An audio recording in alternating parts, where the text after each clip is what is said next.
Some dreams don't fade slowly like sunset colors bleeding into night. They shatter in an instant like glass thrown against concrete, leaving you standing in the wreckage wondering how everything turned to dust so quickly. Natalie Rivers learned this truth 24 hours before she was supposed to walk down the aisle. 24 hours before forever was supposed to begin, the apartment smelled like lavender and hope that Tuesday morning.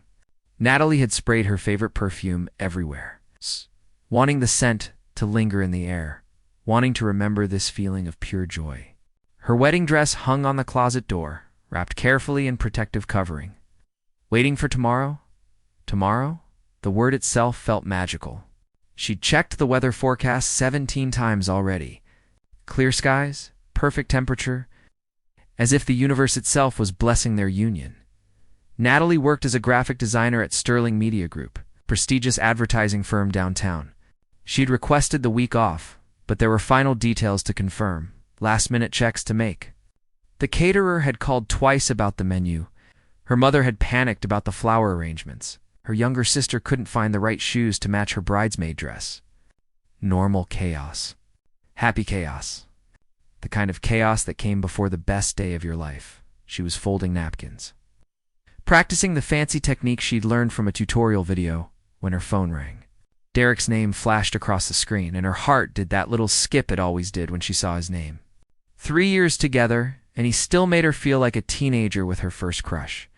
"Hey, handsome," she answered, tucking the phone between her shoulder and ear so she could continue working. "Please tell me you're not calling to say you forgot to pick up your tuxedo, because I swear, Natalie, we need to talk." His voice cut through her playful tone like a blade through silk. Cold. Flat. Wrong. Her hands stopped moving. "What's wrong? Did something happen with the venue?" "Meet me at Riverside Park. The bench where I proposed. 30 minutes. The line went dead before she could respond. Natalie stared at her phone, her pulse suddenly loud in her ears. Maybe it was cold feet. Everyone got nervous before their wedding, right? She'd reassure him, remind him how much they loved each other, and everything would be fine. Everything had to be fine because tomorrow was their wedding day. The drive to Riverside Park felt longer than usual. Every red light an eternity, every slow driver a personal obstacle. She parked haphazardly and practically ran to their bench, the one overlooking the water where Derek had gotten down on one knee 6 months ago, where she'd cried happy tears and said yes 1,000 times. He was already there, sitting with his shoulders hunched, staring at the river. He didn't turn when she approached, didn't stand to greet her with his usual kiss. Natalie sat beside him, her stomach twisting into knots. "Derek, you're scaring me. What's going on?" He finally looked at her, and she saw nothing in his eyes. No warmth, no love, no recognition of the 3 years they'd built together. "I can't marry you, Natalie. I'm sorry, but I can't do this." The words hit her chest like physical blows. "What, Derek? The wedding is tomorrow? Our families are arriving tonight. We have 200 guests. I know when the wedding is," he interrupted, his voice hard. "That's why I'm telling you now, instead of at the altar. I thought I was doing you a favor." Natalie felt dizzy, like the world had tilted on its axis. "A favor? You think destroying everything the night before is a favor? What happened? Did I do something wrong? We can talk about this. There's someone else." The confession dropped between them like a stone into still water, ripples spreading outward, destroying everything. "Someone else," Natalie repeated numbly. "You're leaving me for another woman? One day before our wedding?" Derek had the decency to look away. "I didn't plan it. It just happened. Chelsea, she's different from you. She's exciting, spontaneous, passionate. She doesn't overthink everything or plan every detail of her life down to the minute." Each word was a fresh wound. "I thought you liked that I was organized." You're too vanilla, Natalie," he continued, and she heard cruelty creeping into his voice now. Like he wanted to hurt her, wanted to justify what he was doing. "Too predictable, too safe. Everything with you is scheduled and proper and boring. Chelsea makes me feel alive. She's not sitting around planning the perfect life. She's living it." Natalie stood up, her legs shaking so badly she thought she might collapse. "I planned a life with you. I trusted you. I gave you everything I had to give." "That's the problem," Derek said, standing too, but keeping distance between them. "You held back the most important thing, didn't you?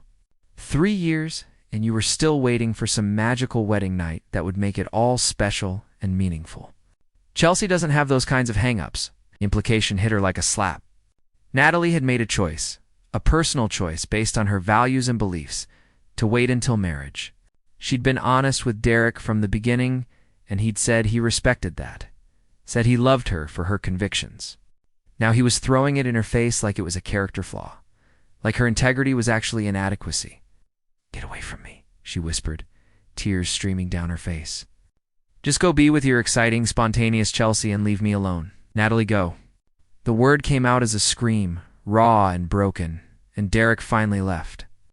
Walking away from 3 years and 24 hours, before forever without looking back, Natalie collapsed onto the bench and cried until she couldn't breathe, until her throat was raw and her eyes were swollen. People walked past, some glancing with concern, but no one stopped. She was alone with her shattered dream, with 200 guests to call, with a dress that would never be worn, with a life that had just imploded. The next 72 hours passed in a blur of humiliating phone calls and pitying looks. Her mother cried. Her father wanted to find Derek and make him pay for every deposit they'd lose. Her sister held her while she sobbed into the wedding dress before finally taking it away. Friends sent messages she couldn't bear to answer. On Friday morning, Natalie forced herself out of bed. She couldn't hide forever. She had a job, responsibilities, and bills that wouldn't wait for her heart to stop breaking. She dressed carefully, put on more makeup than usual to hide the evidence of crying, and drove to Sterling Media Group. The building looked exactly the same. Tall glass, modern, completely unchanged, while her entire world had been rearranged. She took the elevator to the 7th floor, walked through the familiar hallways, and tried to ignore the curious stares from coworkers who'd been invited to a wedding that never happened. Olivia Park, her closest friend at work, was waiting by Natalie's desk with 2 cups of coffee and eyes full of sympathy. Olivia was a digital marketing specialist, sharp and straightforward, exactly the kind of friend Natalie needed right now. "You came back," Olivia said softly, handing her a coffee. "I wasn't sure you would." "I couldn't stay home anymore," Natalie replied, settling into her chair and trying to focus on her computer screen. "I need to work, need to think about something else." They worked in silence for a while, but Olivia kept glancing over with concern. Finally, during lunch break, she pulled Natalie into the small break room on the 7th floor, away from curious ears. "Okay, talk to me," Olivia demanded, closing the door. "You've been holding everything in. I can see it eating you alive." Suddenly, the dam broke. Natalie told her everything. The phone call, the park, Derek's cruel words about her being too vanilla and predictable. She told Olivia about Chelsea, about being left for someone more exciting, more spontaneous, more willing. "He made me feel like I was broken," Natalie sobbed, her voice cracking. "Like there was something fundamentally wrong with me because I wanted to wait. I thought he understood, Olivia. I thought he respected my choice to save that part of myself for marriage, for someone who truly loved me. And instead, he just saw it as me being uptight and boring." Olivia pulled her into a fierce hug. "You are not broken. You have values and integrity, and any man worth having would treasure that about you, not throw it in your face." "Then why do I feel so worthless?" Natalie whispered into her friend's shoulder. "Why do I feel like I'm not enough?" What neither of them knew was that in the adjacent office, separated only by a thin wall and a partially open connecting door, Julian Sterling sat frozen at his desk, a forgotten contract in his hands. Having heard every single word of Natalie's confession, Julian Sterling had built an empire by the age of 37, but he'd lost something crucial along the way. Trust. The kind of trust that lets you sleep peacefully at night, that lets you believe in people, that lets you open your heart without fear of it being used against you. He sat in his corner office on the 7th floor of Sterling Media Group, surrounded by awards and accolades that meant nothing when he went home to an empty penthouse every night. The contract in front of him was worth $3 million. But he couldn't focus on a single word, because Natalie Rivers was crying in the next room. and her pain was cutting through the walls he'd spent years building around himself. Julian hadn't meant to eavesdrop. The connecting door between the break room and his private office was usually locked, but maintenance had been working on the hinges yesterday and left it slightly ajar. He'd been about to close it when he heard Natalie's voice, broken and raw, confessing everything to her friend. He knew Natalie, of course. She'd worked at Sterling Media Group for almost 3 years, always punctual, always professional, always delivering exceptional work. She was the graphic designer who'd created their award-winning campaign last spring, the one who stayed late without complaint when deadlines were tight, the one who remembered everyone's birthdays and brought homemade cookies to office celebrations. But Julian had never really seen her, not the way he was seeing her now, through the crack in the door. She sat with her shoulders shaking, tears streaming down her face, telling Olivia about a man who'd abandoned her one day before their wedding, a man who'd called her vanilla and predictable, a man who'd mocked her for having convictions, for choosing to wait for marriage, for wanting something sacred and meaningful. Julian felt anger rising in his chest, hot and protective. Who was this Derek person to make someone feel ashamed of their integrity? In a world where everyone seemed to compromise their values for convenience or pleasure, Natalie had held on to hers and she was being punished for it. I thought saving myself meant something, Natalie was saying now, her voice barely above a whisper. I thought it meant I valued commitment and love and the sanctity of marriage. God. But Derek made it sound like I was just afraid, like I was repressed or damaged. Maybe he was right. Maybe there is something wrong with me. There is nothing wrong with you, Olivia said fiercely. Nothing. You made a choice based on what felt right to you, and that takes courage. Derek is an idiot who doesn't deserve you. Julian found himself nodding in agreement, then felt foolish for responding to a conversation he wasn't part of. But Olivia was right. Natalie wasn't broken or wrong or inadequate. She was rare, genuine, real. He thought about his own past, about Veronica. She'd been stunning, sophisticated, everything a successful man was supposed to want. They dated for 2 years, and Julian had been planning to propose when he overheard her on the phone with her sister, laughing about how she'd secured the golden ticket and just had to play the loving girlfriend role a little longer, until they were married and she could access his fortune. The betrayal had cut deeper than any business failure ever could. Julian had ended things immediately, and Veronica had dropped the mask, revealing the calculating stranger beneath. Since then, he'd kept everyone at arm's length. Employees were employees. Dates were transactions. But he got close enough to hurt him again. But listening to Natalie cry over someone who'd hurt her for being genuine made, Julian realized something. He'd been protecting himself from the wrong people. Women like Veronica would always exist, but so did women like Natalie. Women who valued integrity over convenience. Women who kept their word even when it cost them. Women who could be hurt because they actually had hearts capable of loving. When Natalie and Olivia finally left the break room, Julian sat in silence for a long time. He pulled up Natalie's employee file on his computer, something he'd never done before, out of casual curiosity. Her work record was impeccable. Multiple commendations. Not a single complaint. She'd won 2 internal design competitions and had brought in 3 major clients with her creative campaigns. How had he not noticed her before? Julian prided himself on knowing his company inside and out. But Natalie had been right under his nose for 3 years, doing exceptional work. And he'd treated her like part of the furniture. He made a decision. Then, sitting in his expensive leather chair, overlooking the city's skyline, he wouldn't approach her directly. Not now when she was so vulnerable. That would be inappropriate, predatory even. But he could pay attention. He could see her. He could make sure she knew her work mattered, that she mattered. The next morning, Julian arrived at the office early and waited in the hallway near Natalie's desk. When she walked in, looking tired but determined, he made sure to be passing by.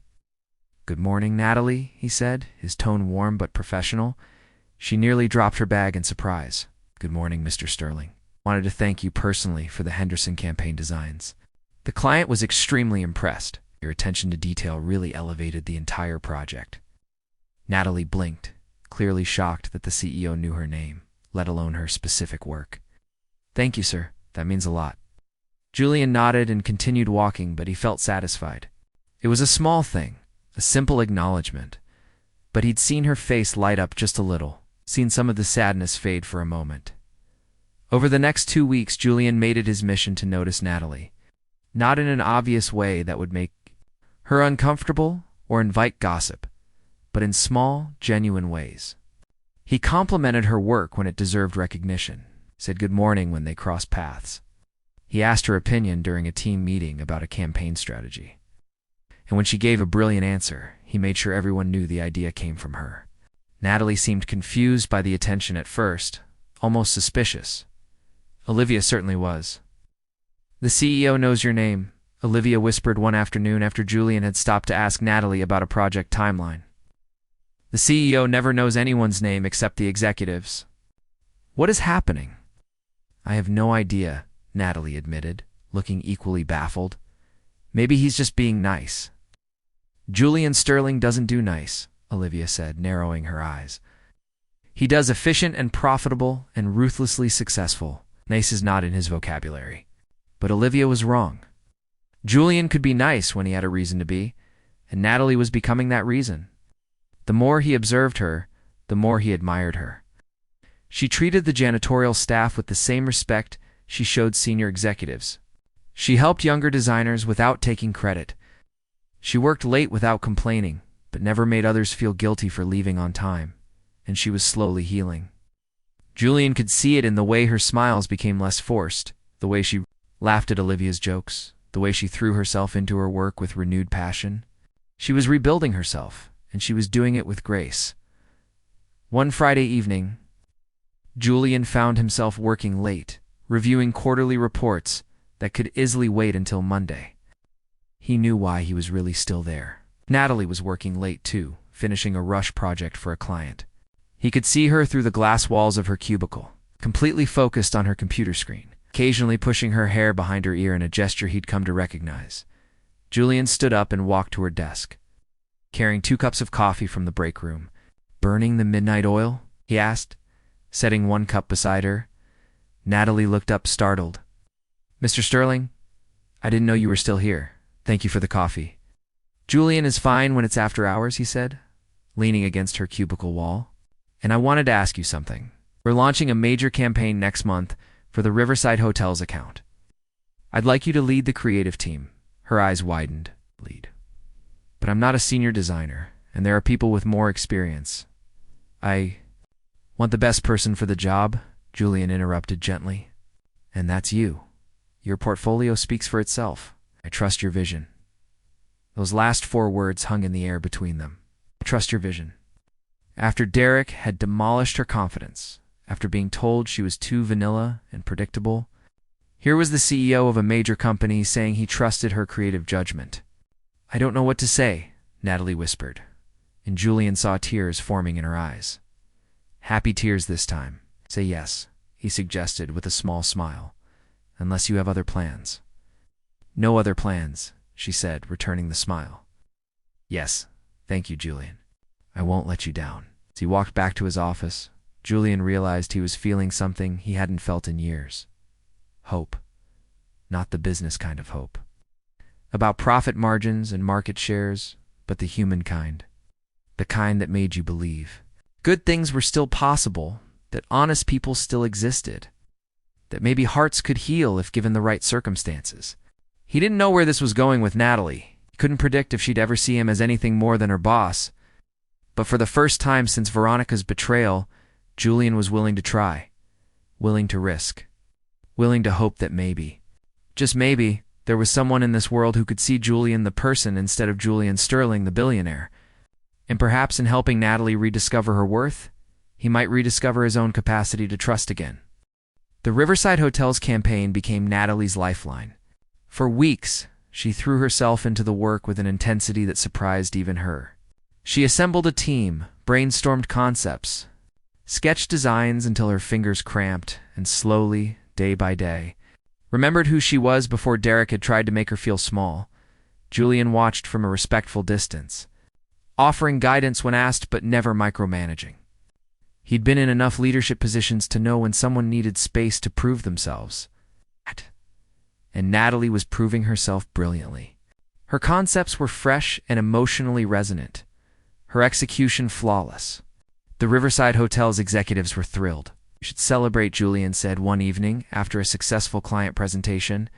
The team had left, but Natalie was still packing up her materials, double-checking everything was perfect. "The client loved everything. You earned this success." Natalie looked up, and Julian saw something different in her eyes now. The raw pain from weeks ago had softened into something more like quiet strength. "I couldn't have done it without your trust," she said simply. "You took a chance on me when I didn't even believe in myself." "I didn't take a chance," Julian corrected gently. "I recognized talent that was already there. You just needed a reminder." They stood in the empty conference room, the city lights twinkling through the floor-to-ceiling windows, and something shifted between them. Not employer and employee. Not anymore. Something else entirely. "Can I ask you something personal?" Natalie said suddenly, surprising both of them with her boldness. "Why did you start paying attention to me?" "Before the campaign? I don't think you knew I existed, and then suddenly you were noticing everything I did." "Why?" Julian had known this question would come eventually. He'd rehearsed answers, professional deflections. But standing here with Natalie looking at him with those honest eyes, he found he couldn't lie. "Because I overheard you," he admitted. "That day in the break room with Olivia, when you were talking about Derek and the wedding. The door was cracked, and I heard everything." Natalie's face went pale, then red. "Everything." "You heard about everything?" Julian confirmed quietly. "And I'm sorry for invading your privacy, but I'm not sorry for what I learned about you. I heard a woman with integrity being punished for having standards. I heard someone genuine in a world full of people pretending to be what they think others want. It made me pay attention because I realized I'd been blind to someone exceptional who'd been right in front of me for 3 years." Natalie sat down heavily in one of the conference room chairs. "I'm so embarrassed." "You must think I'm such a mess." "I think you're brave," Julian said, taking the chair across from her. "And since we're being honest, I'll tell you something I've never told anyone at work. 6 years ago, I almost got engaged to a woman named Veronica. She was beautiful, charming, everything I thought I wanted. Then I overheard her telling her sister she was only with me for my money, that she couldn't stand me, but was willing to play the part until we got married, and she could divorce me with a massive settlement." Flew to her mouth. "Julian, that's horrible. It destroyed my ability to trust people," he continued, finding it surprisingly easy to be vulnerable with her. "I convinced myself that everyone who approached me only saw dollar signs. I built walls so high that I forgot what it felt like to connect with someone real. Then I heard you crying about being told you were too vanilla for having values. And I realized we'd both been hurt by people who couldn't recognize genuine worth when it was right in front of them." Oh. They sat in silence for a moment. Two wounded people seeing each other clearly for the first time. "So what do we do now?" Natalie asked softly. Julian said, "We do whatever feels right. No pressure, no expectations, no timelines. If you want to keep things professional, I completely understand. If you want to grab dinner sometime as friends, I'd like that.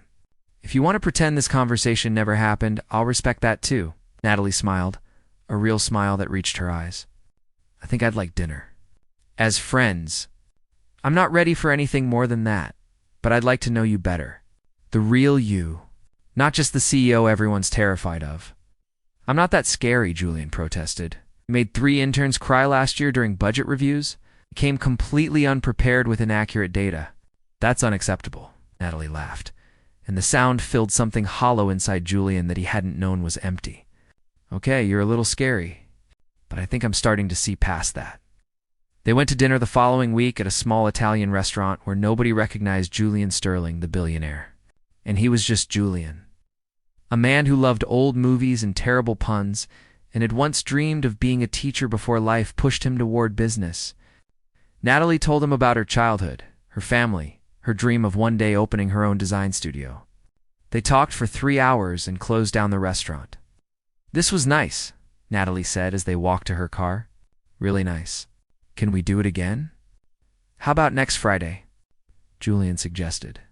"Unless that's too soon." "Next Friday is perfect." It became their routine. Every Friday, dinner and conversation. Julian learned that Natalie was afraid of heights, but loved thunderstorms. She discovered he could cook, but usually didn't because eating alone felt depressing. He told her about his mother's death when he was 25 and how it had pushed him to build something that would last. She shared her fear that she'd never be enough for anyone, and he spent an hour explaining all the ways that fear was a lie. Months passed.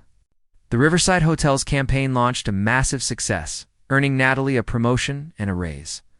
She moved into a new apartment, smaller than the one she'd shared with Derek, but entirely hers. She redecorated with bold colors that made her happy.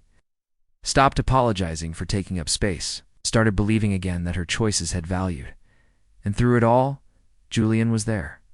Not pushing, not pressuring, just present. He sent her articles about design that he thought she'd find interesting. She texted him terrible jokes when she knew he was stuck in boring meetings. They became friends first. Real friends. The kind who knew each other's fears and dreams and didn't judge the messy parts.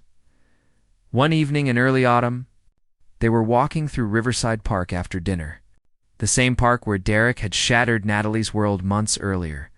She stopped at a bench overlooking the water, but it wasn't the proposal bench. It was a different one, unmarked by painful memories. "I need to tell you something," Natalie said, and Julian felt his heart rate spike. "When Derek left me, I thought there was something fundamentally wrong with me. I thought my values made me inadequate, that my choices meant I was broken. But these past months with you, I've realized the truth. I wasn't broken. I was just with the wrong person." Julian sat beside her, waiting. "You never once made me feel like I needed to be different," Natalie continued. "You never asked me to compromise who I am or pretended my convictions were character flaws. You just saw me, the real me, and you stayed. And somewhere along the way, I fell in love with you." The confession hung in the air between them, delicate and brave. "I fell in love with you months ago," Julian admitted, his voice rough with emotion. "That day in the break room, actually. I fell in love with your integrity, your strength, your genuine heart. I've been waiting for you to heal, waiting for you to be ready, waiting for permission to tell you that you're the most extraordinary person I've ever met." Natalie turned to face him fully. "I'm still scared. What if I'm not exciting enough for you either?" What if Julian took her hands gently? "Natalie, you are everything I've been looking for without knowing I was looking. For it, you're not vanilla or boring or predictable. You're principled and thoughtful and real. You make me laugh. You make me want to be better. You make me believe that good people still exist in this world. That's not boring. That's extraordinary." Tears were streaming down Natalie's face, but they were happy tears. "So what happens now?" "Now," Julian said, leaning closer, "I kiss you if you'll let me, and then we figure out the rest together. No rushing, no pressure, just you and me, learning what it means to be with someone who actually values what we value." Their first kiss was soft and careful, full of promise and patience. It tasted like healing and hope and new beginnings. When they pulled apart, Natalie was smiling, really smiling. The way she used to before Derek had tried to dim her light. "I have one condition," Natalie said. "Anything. When I'm ready to take the next step in this relationship, whenever that is, I need to know you'll respect my timeline. I need to know you're not just being patient because you think that's what I want to hear." Julian cupped her face gently. "Natalie, I've waited 6 years for someone real. I can wait however long it takes for you to feel safe and ready.